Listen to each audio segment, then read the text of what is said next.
Good evening, everybody, and welcome in again for another night of Dialogues. It's our Disney Dialogues conversation with the Magic Makers, and my partner in crime is back with me tonight, and I'm excited. Hello, Jen. Good to see you. Hello.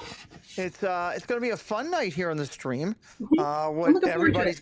everybody's going to be finding out throughout the stream is that we're going to have a little something special at the end where it could be a little viewer participation, which is kind of a very cool thing. How have you been? Okay. Yeah? Not too bad. Just burning the candle on both ends, but it's that time of year. Yep. School year's wrapping up. Sports seasons are wrapping up. Kids are graduating. There's something on the calendar every day. I'm So just surviving. a little bit of Glad everything. to be here though to relax for an evening. I'm excited, and we're going to switch gears a little bit tonight. We're going to go to the author side of Dialogues, and this author, you've had a chance to look through a little bit of the book and look through his background. It's exciting for what he's done with this book and what he's planning for the future. Yeah, it is exciting. I can't wait for all of our viewers to hear his story and to hear what he's got in store coming up. Well, this book, and how does Disney do that? And we're going to talk a lot about how this came to fruition, the thoughts behind it, how Disney makes us feel, and why it matters. It's the feels, which is good, and why it's important. James wrote this with an incredible Imagineer, Theron Skis, which we're going to talk about Theron later on. And also somebody that you admire greatly, Mr. Joe Rohde, did the foreword for this. Oh, we lost you for a second. Let me see if it's me. Nope, it's not me. Let me go back one. Well, it could be that slide. Okay. Yeah, it must be that slide. It's that slide. Okay, so Hank, we're going to go past the slide. We're going to go back out here. And hopefully that doesn't do that a little bit later. I don't know why that did that. That's weird. I know we were talking about Joe Rohde. I wanted to hear what you had to say.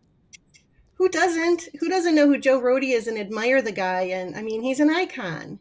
And to think that he did a forward for this book, I mean, it's the goods then. It's the goods if you got Joe Rohde talking about it. Absolutely. I couldn't agree with that more. So, well, let's get our guest in here. We always like to bless our guest with an introduction. I did the last two shows. I wasn't as good as you. So I'm glad you're back and you can handle this one and introduce our guest tonight. Sure. Well, our guest tonight brings over 20 years of experience in communications and marketing, showcasing a career built on strategic insight, creative execution, and impactful storytelling across a variety of platforms. Yes. Our guest is the proud owner of the online community, How Does Disney Do That? And the author of the acclaimed book by the same name, which explores the magic, innovation, and storytelling that define the Disney experience. So much. Yep. He is a respected speaker who has presented at multiple Disney-related functions, including engagements with Disneyana Central Florida chapter, where he has shared his expertise, passion, and deep knowledge of the Disney legacy.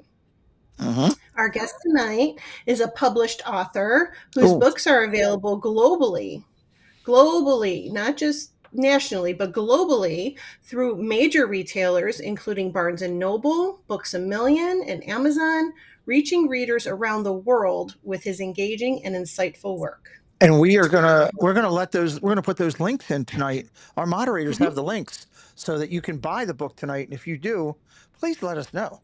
Absolutely in the chat. Yeah, definitely. Put it in the chat. Great call out, Jen. Yep, I'd love to hear it. We're excited to sit down with a man who has built an extensive network of current and former Disney cast members, theme park industry professionals, and influential figures across the Disney universe. Connections that have helped shape a remarkable perspective on all things Disney. Absolutely. It is our honor to welcome James Warda to the show, a visionary voice in the Disney community whose work continues to inspire fans and storytellers alike. Absolutely. James, welcome into the show, my friend. Good to see you. No, thanks.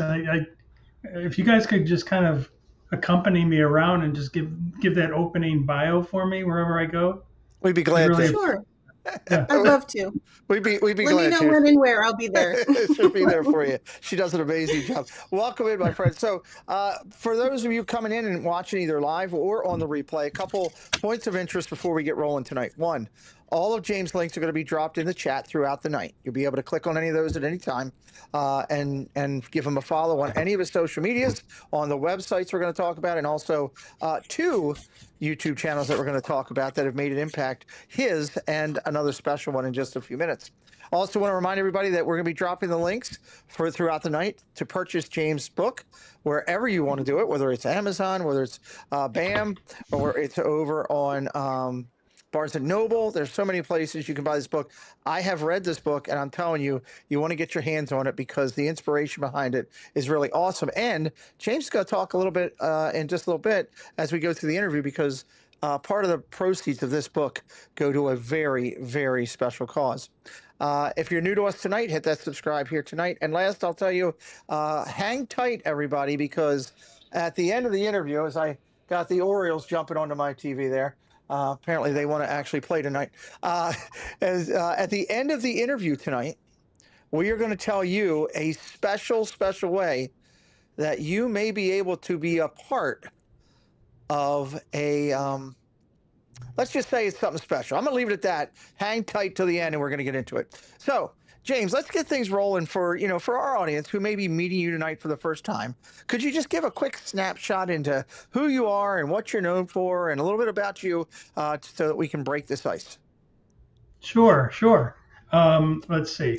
I'll start with just, I think you mentioned it, really a communications background, but really at the core, I'm a writer. Mm-hmm. That's what I do. So wrote for the Chicago Tribune. I've written a first book, Where Are We Going So Fast? Finding the Sacred in Everyday Moments. Mm-hmm. Wrote for the Chicken Soup books, etc. And then, was really kind of reintroduced or introduced to the first time to Disney by my wife. When we got married, started going down to Disney World. We lived up in Illinois. Right. And really just fell in love with Disney and started, like a lot of people, got bit by the Disney bug. And I don't know when or how or, how it happened, and also got really fascinated with Walt, obviously, like Yes. a lot of people. There. So started writing articles, magazines, for magazines, etc. And then I'll go in later into how the book came about, but it's just kind of taken on a life of its own. Really kind of transformed my life, and which is going to be the focus of the second book. So we can talk about that later. And we're going to talk about that too as well. Yeah, I'm excited. Well, I know Jen wants to get rolling. Just a quick hello to everybody in the chat. If you'd like to ask a question to our guest tonight, put it in the chat. We will do our best to pull it in. So many friends in here now. Corby and Fred O'Malley, Kendrick, Doug's in here, Debbie, Mike Beachman, Debbie Thuner, Teresa. Welcome in, everybody. Spaceship Ears is in here. Great to see you all. We're going to have some fun with our guest tonight. Jen, I'm going to turn it over to you. Where do you want to go with this interview? Well, I was going to say, before we jump into the success that you've had with your book, could you share with us how your love for Disney first began and some of the inspirations from Disney that have left a lasting impact on you?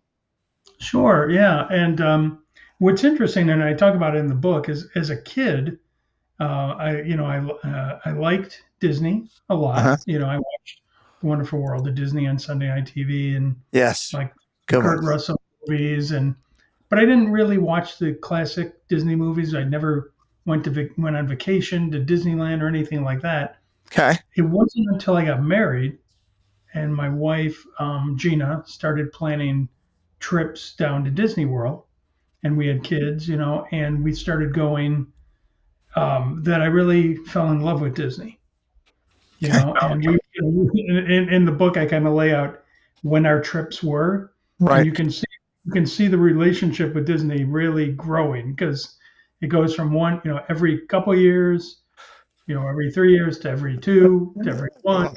To multiple. Yeah. The movie there. Yeah. So, and then our kids were part of it. So that's a huge inspiration. I think the other big inspirations were Walt and Roy. Mm-hmm. I love reading about historical figures, but just reading about Walt, who doesn't love to read about somebody who keeps, comes from a kind of a he might not say so, but a difficult childhood, you know, and goes and faces over and over again those days and moments where he could have given up and he didn't, and supported by a brother who loved him so much that, pretty Right. much do anything for him. So I think those are some of the biggest inspirations, I'd say. I love that. Welcome into Andres Gonzalez. He says, "Let's go team HDDT." Welcome in, Andres. Glad you're here with us tonight. Talking with an incredible person and a very successful, established writer. We're going to learn a lot tonight, and I see a lot of our friends are joining in. That was a great question, Jen. So I'm going to shift a little bit and say, James, as we do these interviews, and we've been excited to do them, we always have a love for showcasing all the sides of our guest talents. While many may know you today as a skilled communications and marketing consultant, you've been very successful and an author, obviously. Could you share a bit about your background as a professional musician? I think this is really cool and shows so much about you and your talents. Your journey as a guitarist and singer, performing as a solo artist and in various groups throughout Chicago and Milwaukee, just wow. Share a little bit with us about that. Sure. Thank you. It's funny because if you look at my career, it's writing, it's communications, it's music, that type of thing. But they're all really talking about the same thing. When I write a song, it's always about it's typically about how can we connect, emotional Love connection. it. So I grew up in Chicago, so I grew up with the blues, blues and funk and rock, and I played in bands. My biggest claim to fame was probably playing with a band that opened for Bob Marley's Wailers, Wow. at the Riviera cool. in Chicago. We were a rock band opening up for a reggae band, so that was quite interesting. That's And then different, but it works. now, my wife and I, we live down in Florida now with our middle son that lives down here, and I'll go out and do solo stuff every now and then, and then she'll sing with me too. She's got an amazing voice and stuff. So it's just kind of an extension of everything else. I have not I yet love that. written I haven't yet written the How Does Disney Do That theme song yet, but that might be coming in the future. I would love to. I love to hear that. We have several friends throughout our community that are, Jen, I think you would agree, are very successful music wise and the talent wise. Absolutely. Corey, who we were speaking about before the show, is an incredible singer. Neil, who will probably be in here at some point, Adventures of Alyssa and Neil. Neil is a very successful, accomplished trumpeter from the New York area who now lives in Florida and does like that. He goes around and still plays all over Florida. So it's nice to hear that accompaniment with your talent list. I love that added in. So, all right, Jen, I'm going to turn it over to you. Where are we going? I just want to ask the moderators if you could please drop the link in the chat as we discuss this next amazing project. I would appreciate it. Now, our guest, James, if you could please take a moment to talk about the vital role your main contributor played in bringing How Does Disney Do That to life? And while you're on that note, could you also share a bit about Gina's exciting new YouTube channel, Seriously Fun Cocktails? I can't wait to hear about this. And what viewers can look forward to over there. Sure. Yeah. And Theron, so the main contributor to the book is Theron Skis. He is a former Walt Disney Imagineer creative executive for about 23 years. He then founded the Designers Creative Studio. He led up the creative transformation of Disney Springs. He oversaw creative on the Disney Cruise Line, worked in Disneyland Paris, etc. And I'll talk more probably when we talk about how the book came about Theron and his roles. And then in the book, you will find in one of the chapters, I focus on a group called the Disney Day Drinkers Club. And some people wonder, well, wait a minute, why is that in a Disney book? And first of all, they're a very positive, respectful group. Okay. They've grown in 2.5 years to over 130,000 members. Wow. Very, very, and again, they're very respectful of Disney, et cetera. So I bring that up because in that chapter, I have a section with Gina, my wife, who's a mixologist, And she talks about, I had never realized this, she talks about how cocktails are an immersive experience too, just like an attraction at Disney. And she walks through, all of the different, like how it affects all of the different senses. So as part of that, she then started doing Disney inspired cocktails. And, they're truly, uh, they're really very, very good, excellent. And then she launched the Seriously Fun cocktails, um, her own series, and in there she just did the Mangolorian. Oh, So you know, Mangalorian. I like it. yeah, and she's got a really cool one coming out, probably in the next week. I think she'd be okay if I told you that the name of it is called Koi Story, Oh, and yeah, it Ooh. is a Japanese Bloody Mary. oh, okay. It's truly, I mean, and so we, as much as possible, we kind of weave that into what we do, just because again, and the reason it's called Seriously Fun, literally when she's creating one of these cocktails, it's like watching an Imagineer. Like the research she does, like she did one for Spaceship Earth for Thank the Phoenicians, and found out that the Phoenicians used a certain snail that they were able to get purple dye out of to put on Right. to make their clothes Okay. purple. So there's a purple in the drink. I mean, it's like crazy. So I've watched several of the videos since you brought it to my attention, and she had 16 subscribers. I'll be curious to see how many she has after tonight from people going over and grabbing and giving a follow. Very detailed, very professional on it.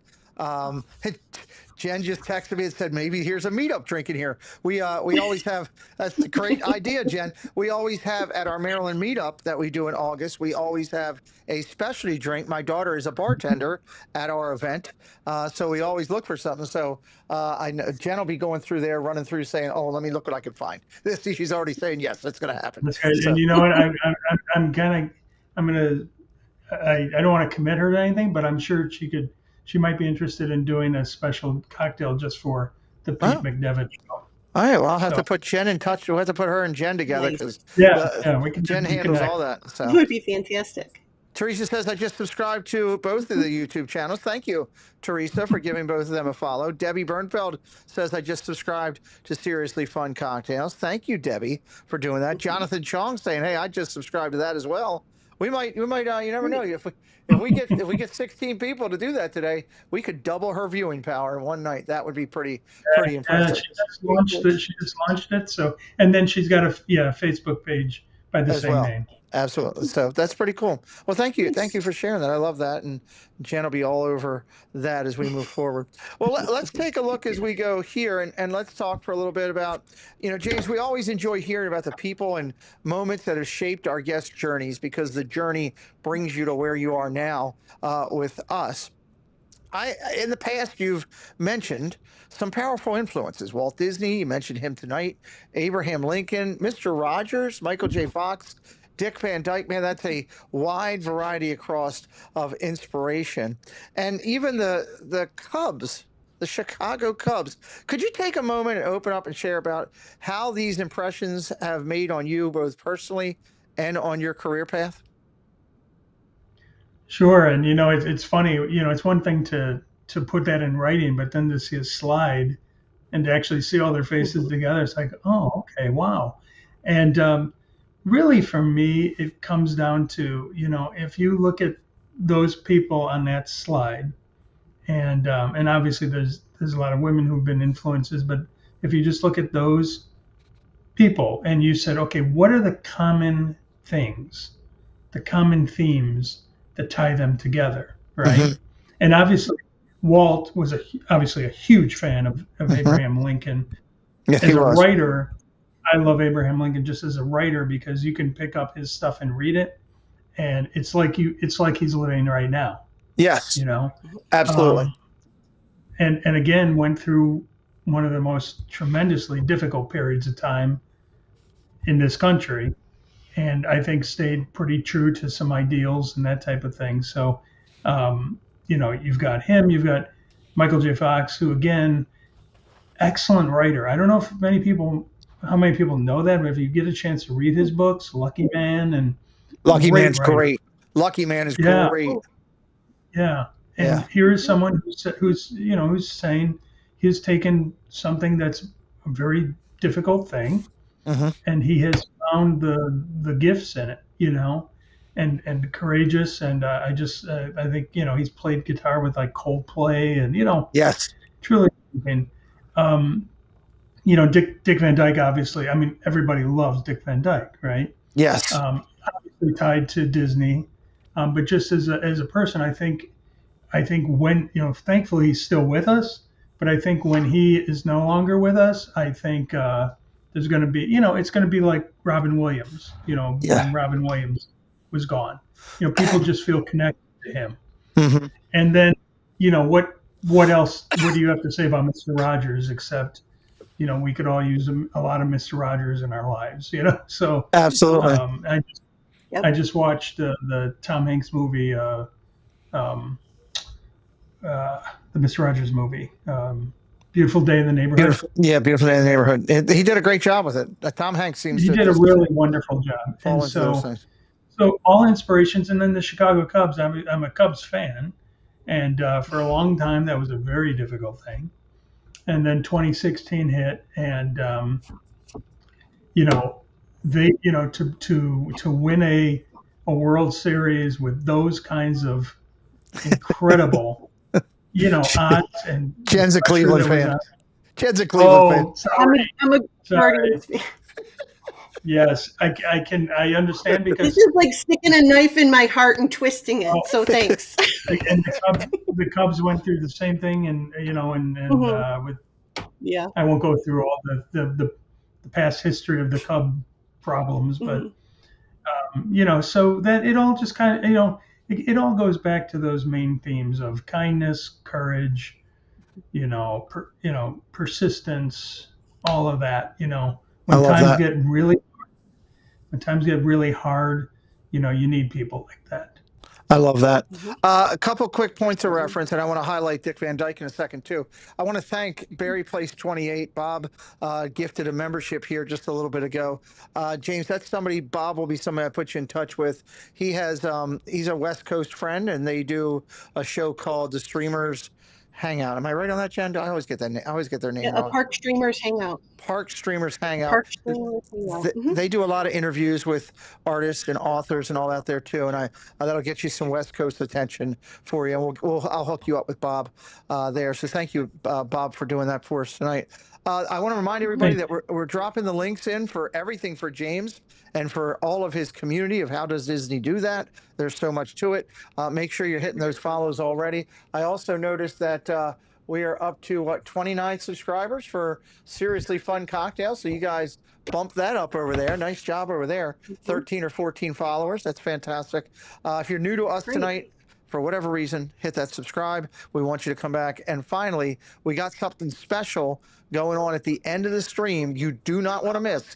So hang out tight for that. And I want to highlight Andres because he's coming in supporting you tonight, James. He says, I've been reading the book and it's been such a wonderful read. I love the contributions by ex-Imagineers, etc. Highly recommend for you to get a copy of James' book, Love HDDT. There you go. That right there is a vocal standout of importance. Andres, welcome to our channel, our community. We're glad you're here, my friend. Thank you for doing that for James. Jen, I think it's your turn. I'm going to turn it over to you. I think you got a two-parter coming up here. Yeah, we're going to go with a two-part question this time. So first part of it is a creative and an author. Inspiration can come from so many places.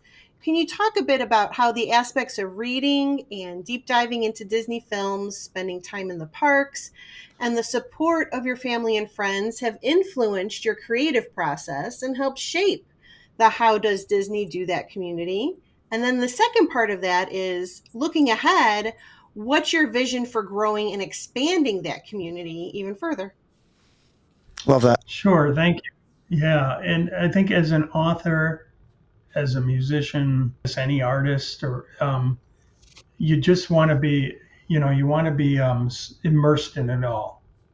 The more that I can know, the more that I can experience, the more that I can feel. You just never know where that one little spark, as Marty Sklar would say, you Yes. just never know where it's going to hit, right? So I think this office is probably filled with Disney, every Disney book, that has been written. That's one of the problems is I think I might have to get another house just for the books. Um, so because you never know which line you might read in a book that is going to be the thing. Like Right. Neil Gaiman wrote a great book on Walt, and he talks about Walt being delivering newspapers as a kid. He and his Right. brother getting up at 3 a.m. to deliver newspapers, and in the snow, and he'd be walking by, and he'd see on one of the porches he'd see some toys in the hallway, and he didn't have many toys at home. Right. His dad was dad was did not want to spend money on toys. He'd go into the hall and play with some toys or on the porch, and then put them back perfectly. I just thought that was such a powerful story, about Yeah, Walt, absolutely. and so I wouldn't have seen that if I hadn't read the book. With the films, my wife Gina, she said, "Well, you're a Disney fan, but you've never seen the classic Disney films." So it was kind of a challenge, which I was very happy about. So she and I have then started watching all the classics, right? And all of them, Pinocchio and Nice. Cinderella, all of them. And I was it's like like anybody, it's like, this is amazing. Watching Pinocchio is like it's like great art, Sleeping Beauty, Right. amazing. And then we'd talk afterwards about, okay, how was the story? Did we like it? What made it great? What made it great?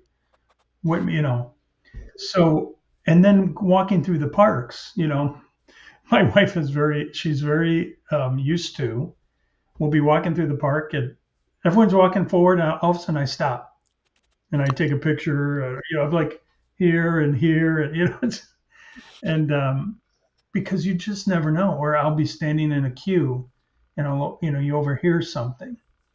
So, there's inspiration everywhere, Yeah. and it's really inspiration, I think, is, it's not a science, right? It's Right. magic, I think.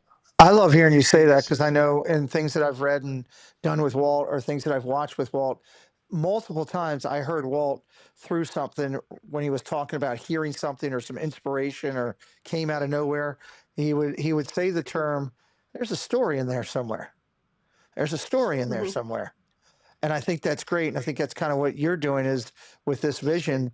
There's a story in there, and you're going to find that, and you're bringing it to it. And I absolutely love that. That's a great question, Jen. On that, what about is your vision growing forward? Jen had asked about that, and I'd be curious with long term with where you want to go with this.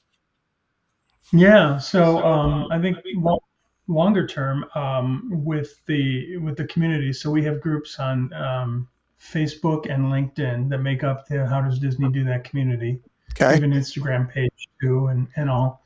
And so what I hope to be doing with it is just adding in more new features. Like we've added in kind of the seriously fun cocktails, which is fun. It Yes. goes with the theme and all. But then with the creation of book two, we'll get more into that later. But with book two, one of the things I did with the first book is I invited people in the community along the journey with me. Okay. So when I had a tough day writing the book, I'd share it in the community. Okay. When we had something fun happen, we did some presentation at Epcot and Animal Kingdom, taking pictures throughout, sharing that with the community. So I Very want to cool. do a lot more of that too. Okay. So those are some of the things we're looking to do. Loving lifting up the interactivity. That's awesome. Well, I'm going to throw it over Yep. to you and talk for a second about kind of routine and part of doing your process. You mentioned taking pictures and part of doing that. As an author, we know that creativity often thrives within a routine. Could you take a few minutes to talk, kind of walk us through your creative process, both in how you prepare and how you execute your ideas when developing your work? Sure. I think that's a great question. Because it is, we don't often talk about what goes into creativity. What's the process of creativity, right? Hmm. Like I said, it really starts for me with what I was just talking about, which is film. First of all, just take it all in. Right. You know, it's not just that, but experience it through family and friends. So, experiencing, like, kind of noticing what's my wife experiencing Disney as, and my kids, and now our granddaughter. Taking that all in, and then, here's the thing: if I have to force an idea, it's not going to be good. If I have to sit down and go, "Ooh, I got to come up with something," it's typically not going to be good. The Right. ones that are going to be the best are when something hits, and I got to get to either write it down, get to a computer, whatever it is. Right. And typically my first thing is I will just write, no editing, just write. Okay. Um, just straight up write it down, and then I come back and I'll shape it. So, um, one piece that I work on might be, 8 versions. Hmm. A long piece. Like, I like to think of like Michelangelo when they talked about, he 16th saw chapel. he Yeah. saw the marble, or like when it was, David, he saw the marble. He could Right. see David in there. He had to get rid of everything that wasn't That's David. that's really So cool. Mhm. that's how I think about writing these stories. And then, there's a point where you can go, okay, I'm done. But typically, my commitment with the book was don't phone any of it in. You know, when I got to that, where I had read it like 72 times, read it one more time. You Yeah. know, because you just never know. So, and I love then, that. get feedback, as much feedback as possible. With the second book, I'm looking to do where that readers will have even more of a chance to actually be part of the process of developing Right. the book too. And we're going to talk a little bit about that at the end. So don't go anywhere, everybody. Some cool stuff that you're going to find out here at the end. I love that. Thank you for sharing that process. I've always Sure. wondered, as I, work with Jen and we write these interviews and the other shows that we do, that I throw up a skeleton and I come back to it. I always wondered if that was a normal process for a writer or not, because I'm far from an author myself, but just trying to write these stories with Jen for especially for this show. We want to be that way. So that's pretty cool. I'm going to turn it over to Jen now. She wants to talk about someone very special in your life and some inspirations for you. And one of them is exceptionally close to her heart, James, because Jen is a military brat and very proud of her dad who served with the Coast Guard. So, Jen, I'll throw it over to you. Yeah, so obviously this next topic is close to my heart, being that both of our fathers have served. Um, your father was a navigator, if I'm correct in saying that, a navigator in B-26 and B-17 bombers during World Wow. War II. And Yes. you've done a great deal of writing about him. Could you share with us the lasting impact that has had on your life, both him and his his life serving? And while we're on the topic, I'd also love to hear your thoughts on the work of the Gary Sinise Foundation and Disney Shades of Green. That's our family's favorite resort at Disney, both of which you have expressed deep admiration for. Yeah. Well, thank you. And yes, so my dad, when he was, let's see, 23, 20, when he was about 22, he was a navigator on medium and large bombers, That's and he was cool. stationed first in Stansted, England, and then in Pontoise, France. Okay. And anybody who watches, I'm trying to think what the main shows are now, where you can see these bomber missions. You know, a good amount of those guys never came back. Right. They never, and so many of them didn't come back. So many of them, incredible.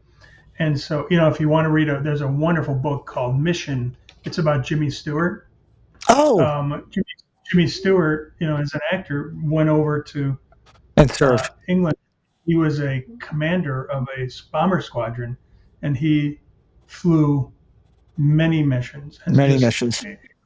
then he came back, and that's when he did. Um, oh, geez, the It's name's a Wonderful escaping me. Life. Thank you. Yes, yes. And the director also had just come back from the war. So, Francis Ford anyways, Coppola. so Yep. yep. So my dad. Now the thing about my dad was, and this is where it really was an influence on me, is he was a writer. But at heart, he never became a professional writer, but he would go on missions, and they'd come back, and the other guys would go and play, cards or something, and he would tell me he'd take a book of poetry and walk the dirt roads of Pontoise, France, reading poetry. And Wow. he became fascinated with John Keats and was working on a book about John Keats before he passed away. So that's obviously part of my heritage, and just the courage and what it took to go up in those bombers, at Absolutely. that age, and if you go back to the people you showed on that slide, Hmm. it's about having courage and all that. So I think he's done, that's been a big part of it. And then with Shades of Green, which I didn't know anything about, until we moved down here, and we're about 25 miles southeast of Disney World. Okay.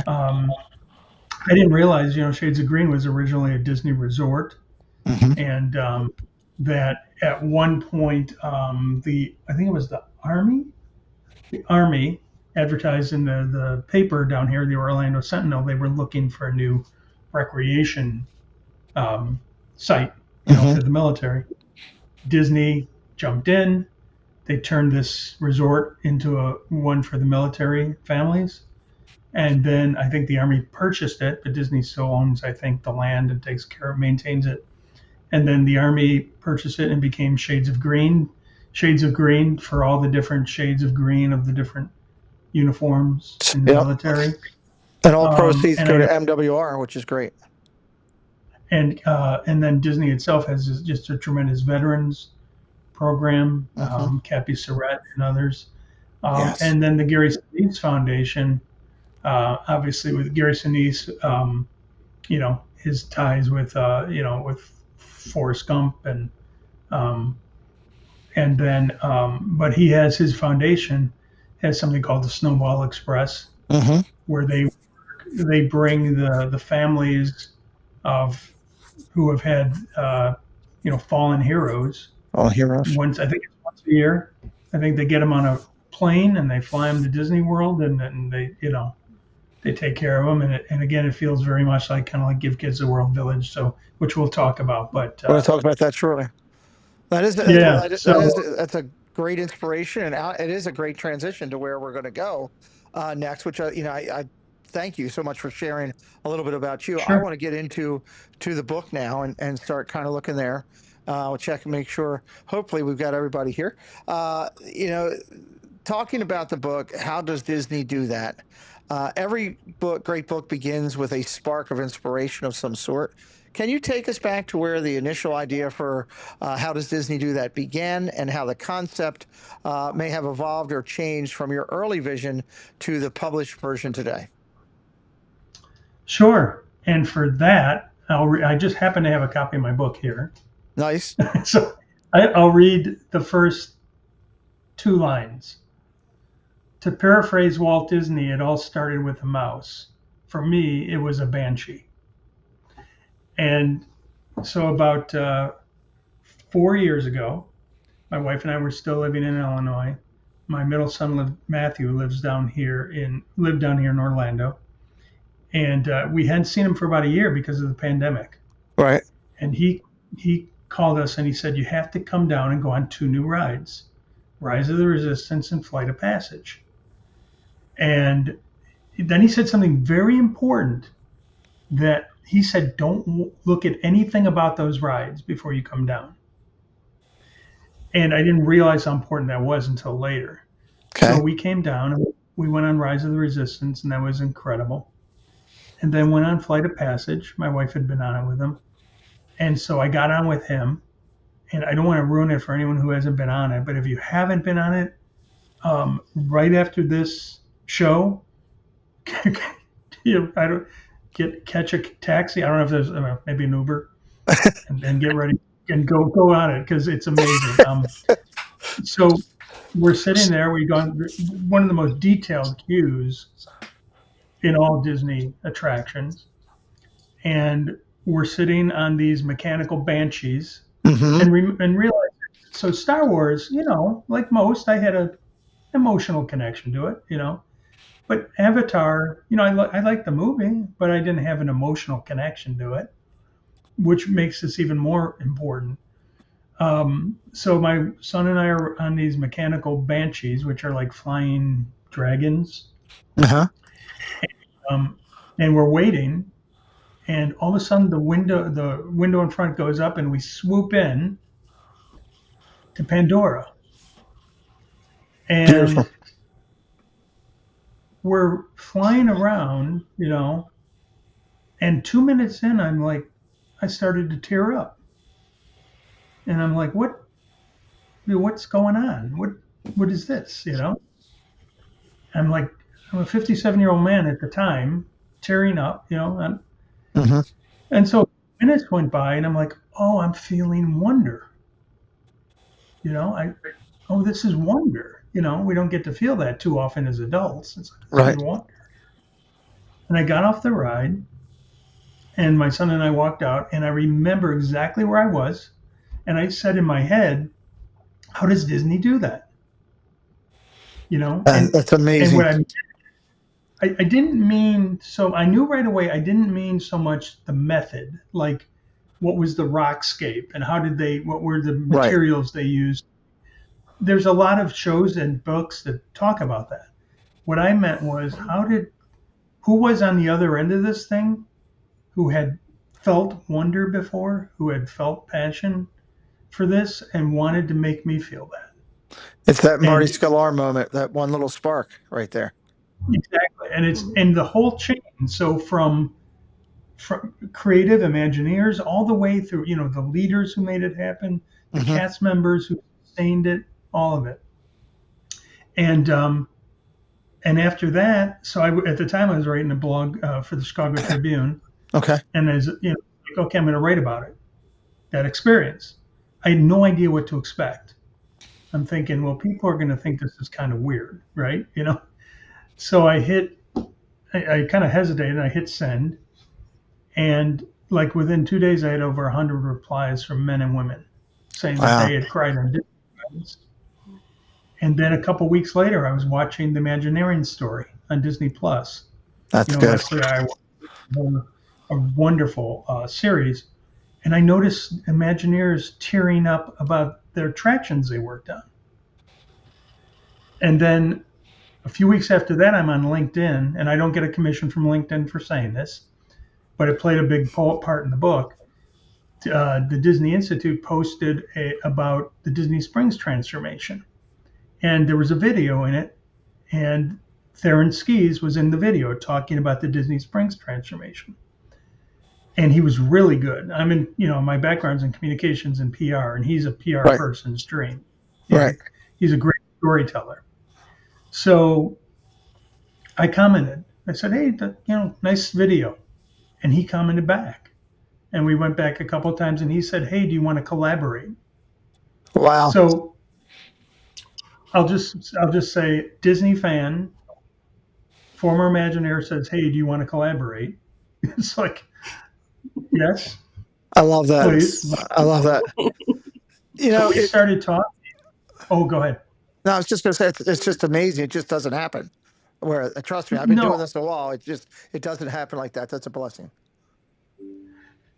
yeah, I agree. And he said, so I got on a call with him. We have over probably 70 hours of Zoom calls transcribed, that I Hmm. pulled from for the book.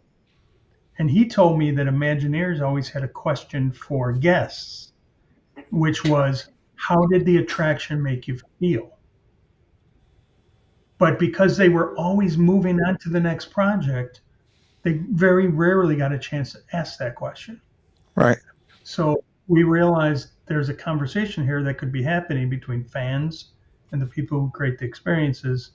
So I launched 2 online groups. We started inviting people in and realized here's my second book. I like to wait about 20 years in between books. So I just realized this was the book. So that's I how it all can kind of started. I think Jen and I can both relate, and Jen, you can jump in on this too if you want. But when you talked about the moment of um, that emotional feel, where it tugged at your heart for what the history is of all of this and how it came to be and what it does. Jen and I last December were down in Disney for a charity event, and we were walking through Main Street. And as we were walking through Main Street, one of our friends who's in here right now, who he goes by Spaceship Ears in here, but his name is John. His father, or his let me say, his grandfather, is John DeCure Sr., whose name is on a window in on Main Street in Orlando, in Walt Disney World, and to see his emotion on his face. Um, Mhm. was magical, I think, for both Jen and I, because I actually Oh, absolutely. I was on my scooter walking, and she hit me on my back as John was looking up and kind of taking homage to seeing that, and I stopped, and we both were kind of just trying to take in that moment with him, so I can kind of understand. I think, Jen, am I right? Am I right in feeling? You feeling the same way with hearing James talk about that?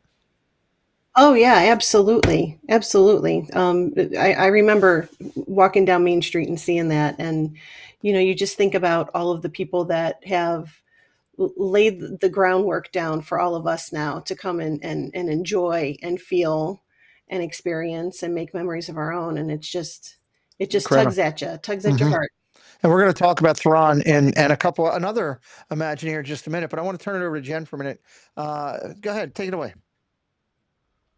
Okay, we've talked, about the inspiration behind the book, but for those in our chat and who are listening, who this is the first time that they're coming in contact with your book, can you just give us an overview of it, a detailed overview about what the book is about, what they can expect to take away from it, Hmm.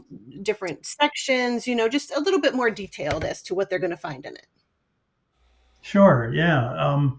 I think this Disney story starts where every Disney story starts, which is Abraham Maslow's hierarchy of needs model. Okay. And that's kind of it's supposed to be a joke. I guess it didn't really work real well. But It's not going to he hit. said, What I was thinking is it's pretty good, but I'm not. I was actually thinking, how many of those people in my chat are going to get that? So, I know, right? So basically, I'll tell you how this all started. It's like, okay, my wife and I can't tell you how many times we kind of sat down and said, all right, what what is this book about? What is it mhm, really about? Because I asked the question, but what's the book really going to be about? And really, so much of it is about, okay, well, how did this happen? How did we fall in love with Disney? We've got Disney towels in the kitchen. We got Disney magnets on the fridge. We got every picture in the house is Disney. mhm. You know, how did they become part of our family? And we didn't even know it. Great And point. so, and it's like, okay, well, what would be the model for what? How would I know? So Abraham Maslow is a psychologist, and Psychologist. he's got a pyramid called the hierarchy of needs, and it basically says they all need the same things basically, and it starts with you need the physical stuff. You need food, a place to Hmm. sleep, and all that. And then it moves up this pyramid and it says, okay, after that, you need to belong to something. You need to belong somewhere. Then it moves up from that. You need to do something you Do care something. about and you're good Hmm. at, right? And it keeps going up to the very top of the pyramid, which is transcendence, meaning you need to have a moment of transcendence where you kind of come out and escape reality, right? And I thought, well, that's the perfect model. That's how Disney does it. They don't, none of us sit down with Maslow's pyramid as we're walking through the Magic Kingdom. But if you just think about those things, a day at Epcot, right? I've got food every 4 feet. I've Yeah. got, right? I've that. I'm belonging when I'm watching Illuminations, and everyone's standing around watching Illuminations.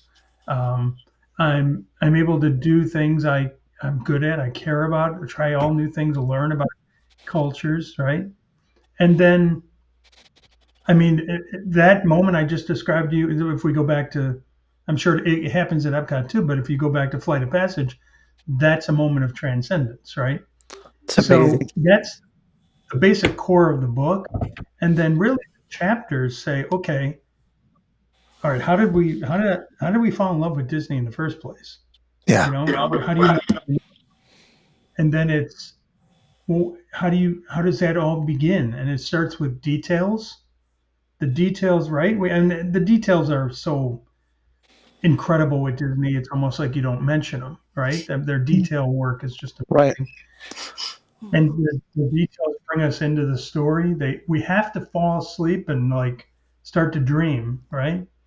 And then it's like coming home, Hmm. and then we have to feel like we're home and feel comfortable enough, and we get the welcome home. And we feel like we're home. So, and then kind of the book builds to the point where it's like, okay, how can you do this? How can you do that in your own life, at work, at home? Yeah. Take some of these principles Disney uses, and then Theron has a chapter in there. It's for designers, for themed entertainment designers, about how they can really think about, this is the ultimate goal for them, to have somebody go on one of their attractions and feel whatever it is, wonder, hope, That's courage, whatever. yeah, it's fantastic. I would have never thought of that analogy, and I love the way you just did that. I use the pyramid a lot with my career with the military, and getting them to a point of where they felt where that transcendence was a little bit different. It was more about of an impact on others' lives. But that's a great analogy with Disney. I absolutely love that. We're going to jump over and talk about now where what is very important. Your book opens up with a foreword written by none other than Disney icon Joe Rohde, a true visionary in true Disney lore. What does it mean to you, both personally and professionally, to have someone of his stature be the first voice readers encounter when they open your book? Well, I'll tell you, so much of this journey with this book wasn't planned. Mm-hmm. I followed coincidences. I followed things that, how it goes. Something happens and you're like, oh, I need to go down that path, Mm-hmm. So my dream for this was to always have him write the forward.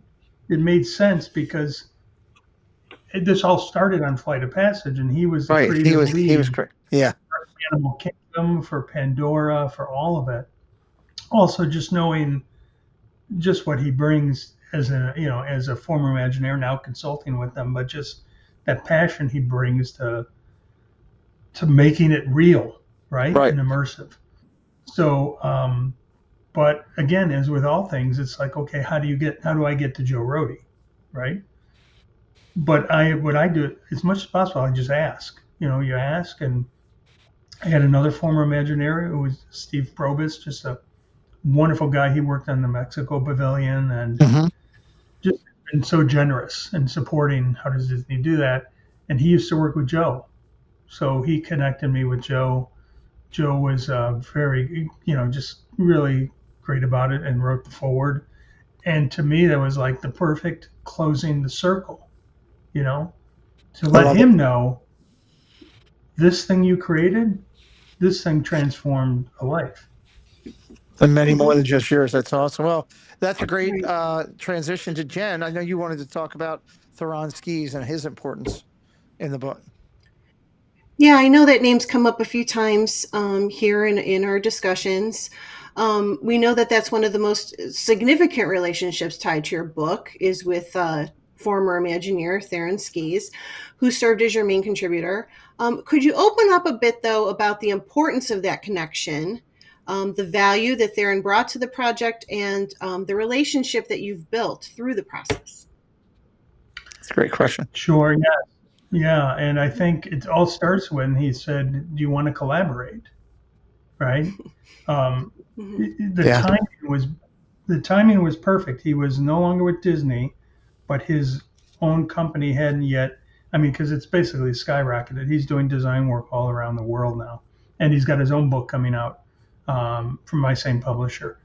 Um, so just kind of his collaborative approach, very, and again, that kind, generous guy, and right away we hit it off, and we just kind of the conversation just started going back and forth and back and forth. So, and then, he's got a real expertise across the industry, and was able to share, and he's also very respected. That's a really important thing. Very He's respected. respected Mhm. in the industry, and he was respected by former Imagineers. That opened a lot of doors for me. That was very helpful. Um, and you'll notice throughout the book, there are sections called Theron's Keys. Yeah, so it's a play on his name, obviously, and it's his stories and insights, because we wanted the book is supposed to be a conversation between a fan and the people who created the experiences. And I always imagined it like, okay, I would have loved to have walked one of the parks with Walt, Right. right? Hmm. And for me, okay, who's a stand-in for Walt now? I would say an Imagineer. So it's like walking through a park with Walt or an Imagineer. So that's why it was such an important relationship. Absolutely love that, Ken. That's a great question, and realizing the importance he made and the doors he's opened. That's phenomenal. Well, you've built. You mentioned the former Imagineers in the last answer. You've built an incredible network, James, of former Imagineers and cast members over the years. How important was that network and the resources that it provided in helping you shape and research for the book? Critically important. The number one reason is because every former and first of all, I must say, I don't interview current Disney Imagineers, employees, etc. I try to be very respectful of Disney. I've always tried to be very respectful of Disney. So I only talk to former, Disney people. And pretty much every former Disney Imagineer cast member I talk to, you hear the passion. Yes. You heard it wasn't just a job. It was a passion. It often started when they were kids. That's the second book will focus more on that. But Joe Lanzaro, I always say his name wrong. He's in. Yeah, thank you. It started when he was on Peter Pan's flight, like for so many, Right. right? So many of these Imagineers, their dad happened to bring home a sketchbook or something, and another Imagineer, when he was a kid, got a copy of the souvenir book from Disneyland, and you just hear this, and it's like, and they were all very generous. So I'd talk to one, and they'd pass me on to the next one. Right. Love it. I mean, if you told me that I'd be talking to Bob Weiss, to Tom Gillian, who did such tremendous work, was mentored by Herb Ryman. Yep. Chris Crump, who's Yep. Imagineer and the son of Rolly Crump. Just the Tom Morris, Andy Scott. The names go on and on. Eric Robison, who's just an amazing artist. A lot of names and just incredible. It's amazing how it's it's amazing. It's kind of like a spider web, how all these names and people all tie together. Mm-hmm. Absolutely love that. Right. Want to remind everybody that, hey, make sure Debbie and Mike and the mods have been dropping all the links in throughout the night for all of James's communication opportunities, whether Insta and a website, and where to purchase the book. I hope you're out there buying the book tonight. It's spectacular. And we are also going to have a big thing coming up here in just a couple minutes. So hang tight. Something special for you out there in the viewing audience, whether you're watching live or you're watching on the replay. Jen, let's talk about a couple things you want to go over to about wonder and courage and compassion. I love this question you had. Right. So, when you're building a story, it opens up a dialogue that can be intriguing and emotional. Can you take a few moments to share some of the more inspiring stories of wonder, courage, compassion, and humanity that you've come across while compiling the book? Sure. And I'm just looking in the back. There's a spread that's all the contributors. So I've got, so I'm just looking through the contributors as you're asking that question. And I can't tell you, like literally every story, every interview, there would be a moment where I get goosebumps or, you get choked up. It's like, this is incredible. This is very incredible. So there's a couple of the ones that are just really stand out, like Steve Barrett. So if you've read the Hidden Mickey book. Yes. Yeah. Wonderful guy. Many people might not know this. He's also an urgent care physician. Yep. So by day he's an urgent care physician, and by night and weekend he's walking the Disney parks with his book tucked in his pocket, in his back pocket, meeting people. His story in the book is wonderful. He was he was getting ready to go to a medical conference in Orlando. Knew nothing about Disney. Wasn't, his wife and son decide they're going to come with him. Before they go, his wife buys 2 Disney books, one for herself, a travel book, and one more detailed one for him. They get on the plane. He reads basically the whole book. I don't know how, and they get to Orlando, and he says, "I'm not going to the medical conference. I'm coming with you guys." And he went with them, and they went to the Magic Kingdom, and he said he walked in under the tunnel, stood on Main Street as so many do, and he said, "Okay, this is magic. This is," and that changed his life. And then he's written these incredibly popular. He also wrote a travel guide for Disney. That one stands out. So many of the books stand out. Some of them, again, I think this is a really important point. When I started writing the book, I was thinking, oh, it's going to be whimsical. It's going to be lighthearted and whimsical. And a good amount of it is, I hope. But a lot of it is, this is some powerful stuff. Like I would get on and talk to people who told me, this one guy, you just wouldn't be able to make this up. It was very powerful. They were him and his father and mother and brother were huge Disney fans. They went all the time, and father passed away, and they still continued to go and got all the stories. And then his mother passed away, and his brother passed away, and he then met a woman and his fiance, and they have all of their ornaments from the mom is on their Christmas tree. And they go and they got engaged there at Disney, and how Disney still connects him to them. Right. And it's like, you just can't make this stuff. That's amazing. And then I'm hearing those same kind of stories as I'm working on the second book. And it's just like, there's just so many stories like that. I'm guessing a lot of the people, your listeners right now, everyone has their stories, their Disney stories, So. And we're gonna kind of touch base on that if you're getting the book, which I encourage and hope that you are. Corby's dropping the link in there as you read through about some of these people that he's mentioned. If you're looking for some of them, guess what? You can find them over here in some of our past interviews, like Steve Barrett that we've done, and like Chris Crump that we've done You can read the book, get to know a little bit about them. You want a little bit more, jump over here, watch the interviews from the past. They are great people, and love hearing more about them and the fact that they're part of your book. But as we kind of pull in here, let's talk about this, because you mentioned the second book that you're working on, your upcoming projects, and where you want to go with that. Let's talk about that second book for a minute.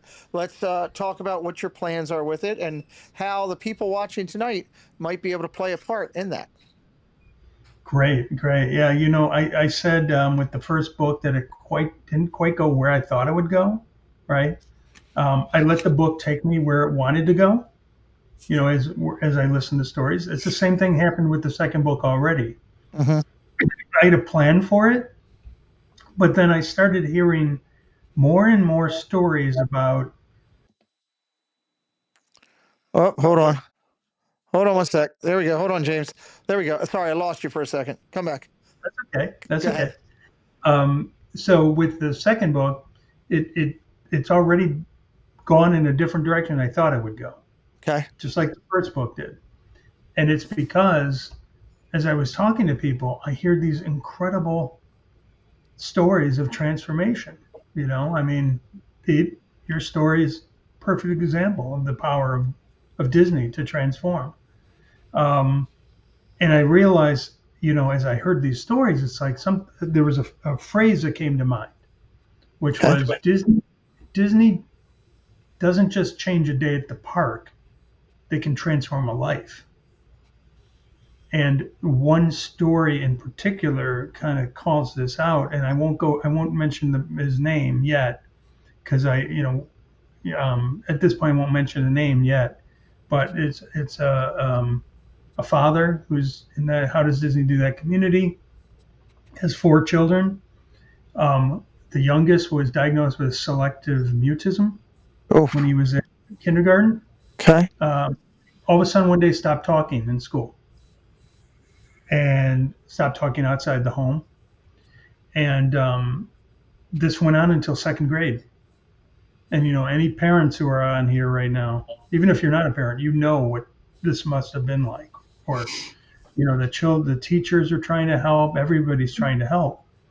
And then in second grade, they happened to have a trip to Disney World planned. And so they got to Magic Kingdom. The father took the 2 oldest kids to Space Mountain. The mother took the 2 youngest, including this boy, to New Fantasyland. And the father's in line, and he gets a video from his wife.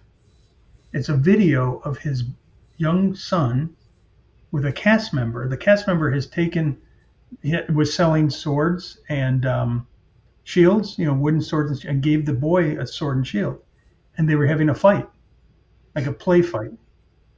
And the little boy was kind of talking and, having fun and interacting.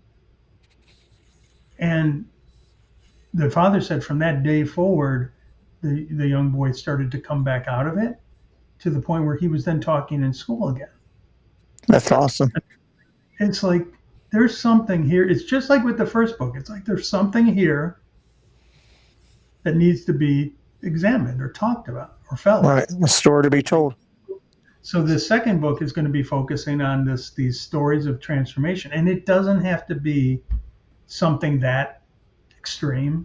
Mm-hmm. Everybody has those little moments of transformation that can happen. All you got to do, go to Main Street at Disneyland, at Disney World, all around the world, and watch what happens when people turn that corner and look at the castle. Absolutely. Yeah. Well, and So, we can tell everybody tonight that you have graciously asked me to be a part of your next book. Mhm.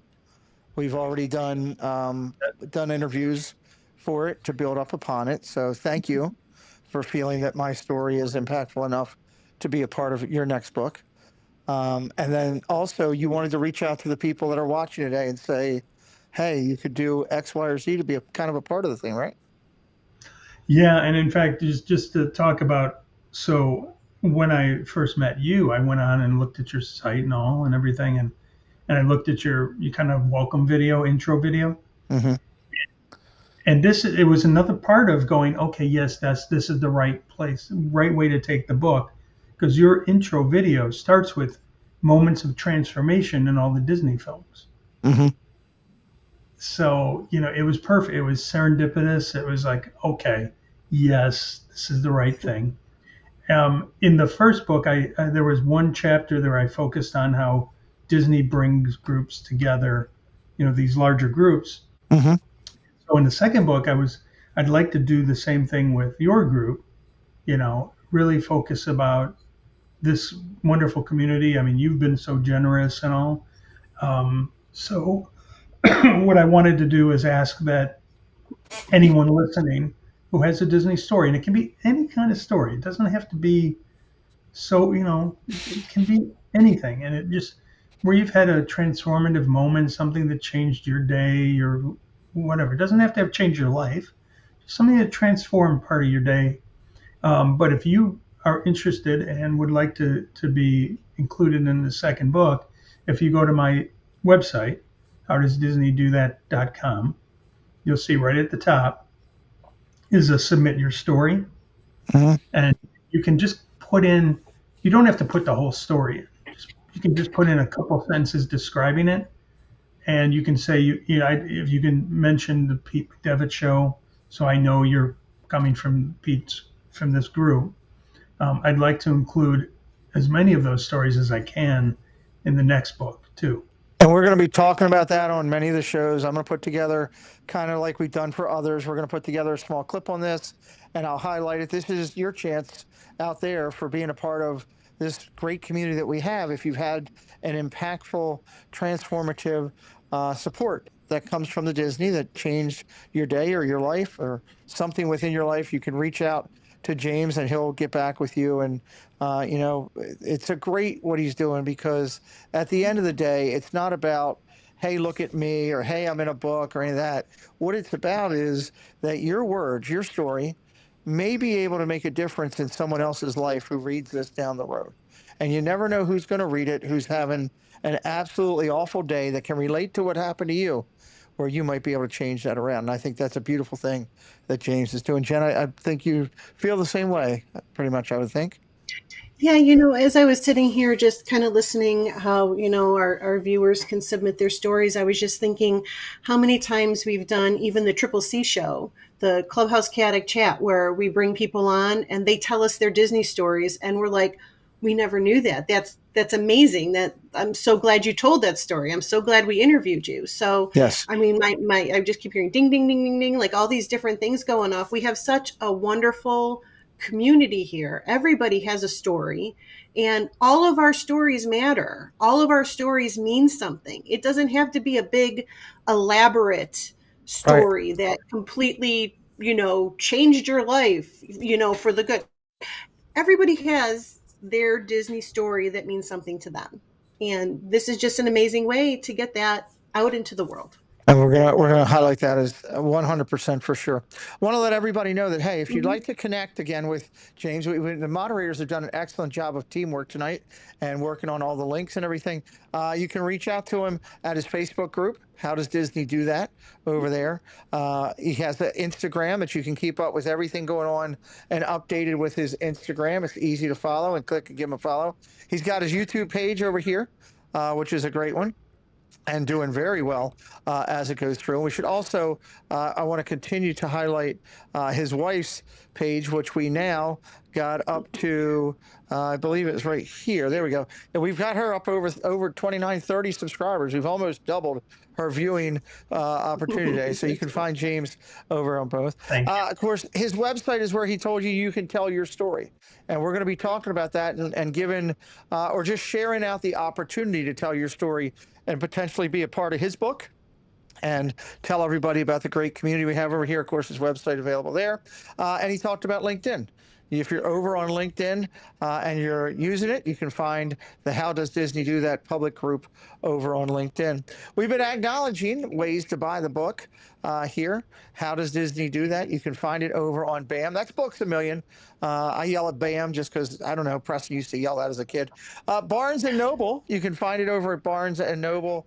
And over on the Zon, Amazon always has everything. You can get it. You can probably have it to your house by tomorrow, knowing Amazon. They've got trucks and all out there right now, going all over the place. So many ways to get the book. I should also acknowledge that James gave me a couple of signed copies that he has blessed us with, that I'm going to use as giveaway prizes for our charitable donation and raising money for our soldiers. And we've got two incredible authors that have done that for us.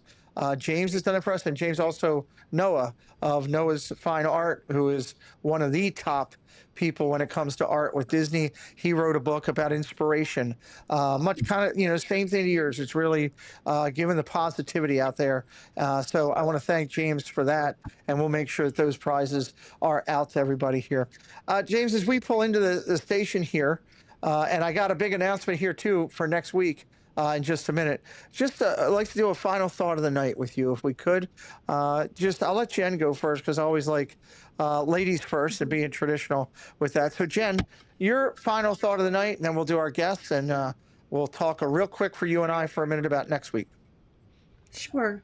Well, of course, I want to say thank you for joining us here in our community, telling your story about the stories in your book. I love it. You bring up a lot of things that I think a lot of us have been thinking for a long time. So I think a lot of our viewers are going to really enjoy reading your book. I'm sure it's a lot of questions we've had ourselves. I'm excited about what you have coming up in the future. And I'm really excited about your wife's site. I'm going to go check that out when we're done here. Thank you for spending the evening with us. And everybody, in the chat, if you're listening, if you're not in the chat, if you're just a Ninja Watcher, go into the chat, because all of the links are there so that you can go and check out all of these great things for the How Does Disney Do That community. So, Love that. Yeah, thank you. Great call out. And before James goes, I'll tell everybody, if you pick a drink from over on his wife's site that you like, send Jen, send over to the, send it to yours. We don't want to go to the Clubhouse. Send Jen over on Instagram a note of which one you liked, because you never know. We may be using one of those, or maybe a specialty one. Maybe Jen will work with Gina and come up with something for our meetup. That'll be kind of awesome. Yep, definitely. Absolutely. That'd be awesome. James, final thought of the night for you, and then I'll tidy things up here for Jen and I. Yeah, first of all, just thank you. So the generosity has been wonderful. It's just another example of when you're working on Disney stuff, you tend to find good, kind, generous people. So I think it's really important.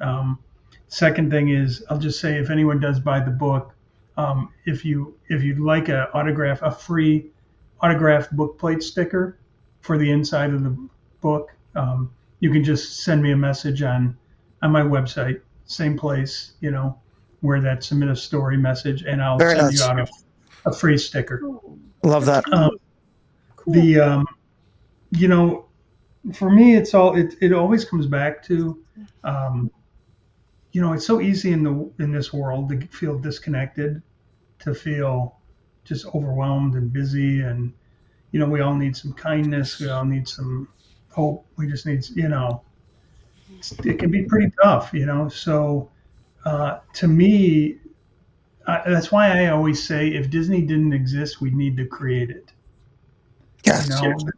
It brings us together in a way that I don't think any other company, brand ever has, maybe ever will.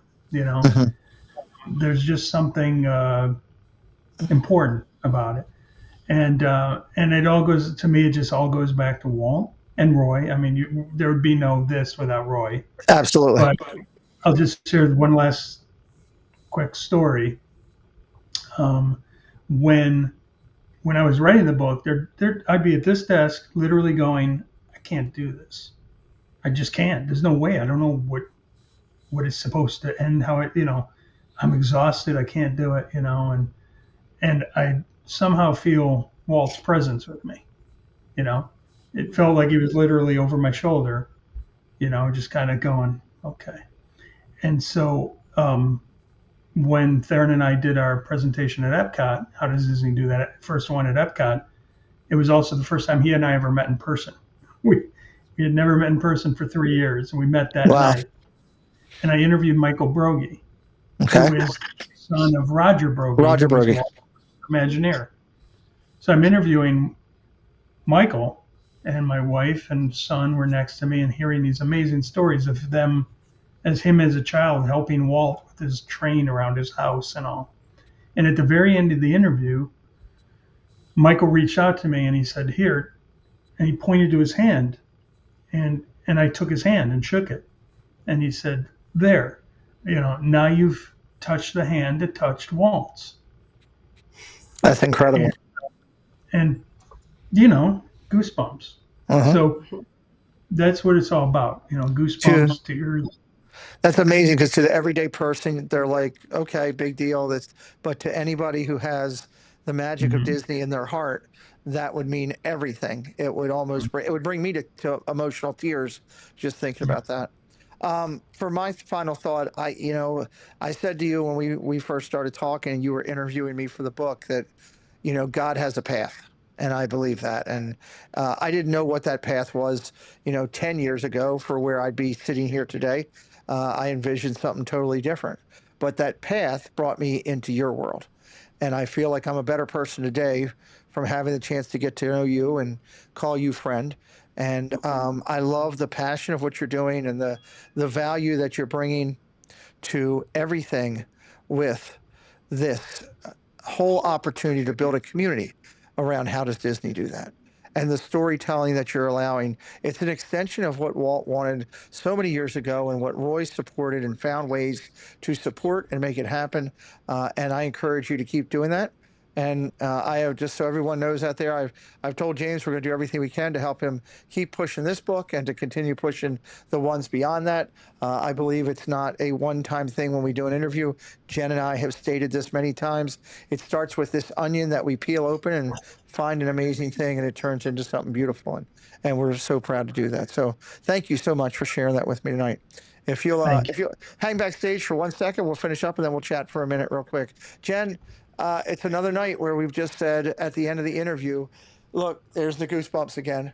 What a great interview. Amazing, amazing to talk with James tonight.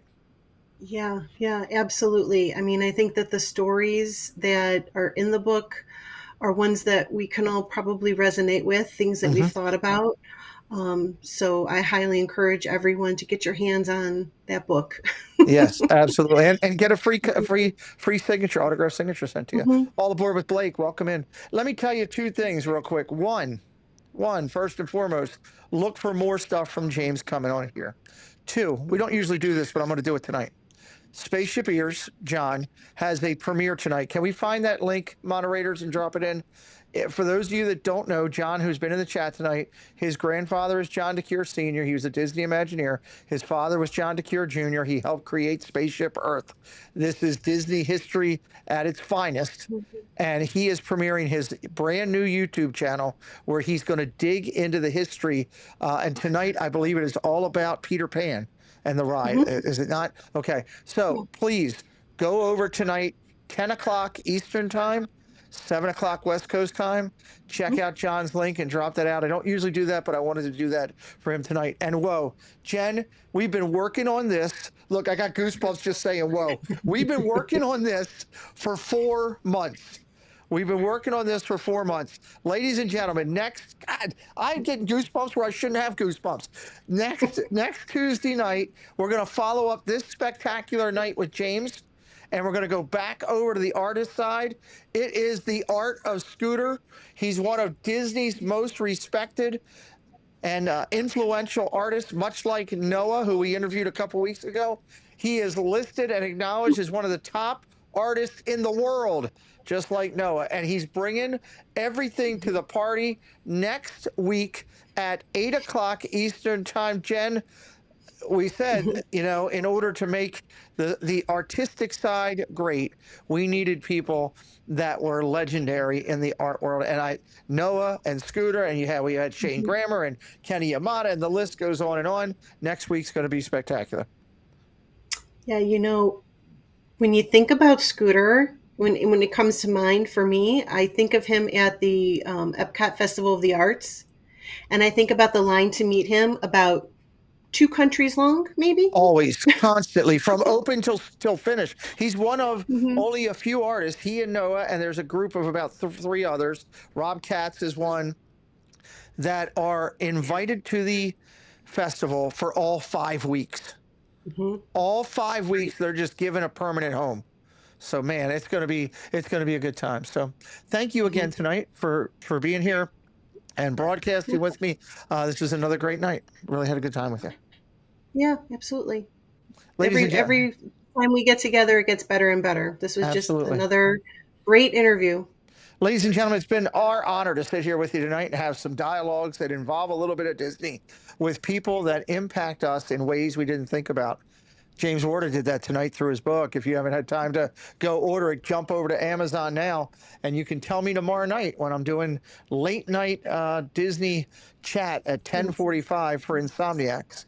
You can tell me all about how you bought the book, and it's on its way to your house. On behalf of Jen and I, we thank you for being here. We look forward to seeing you next time on Dialogues. Good night, everybody.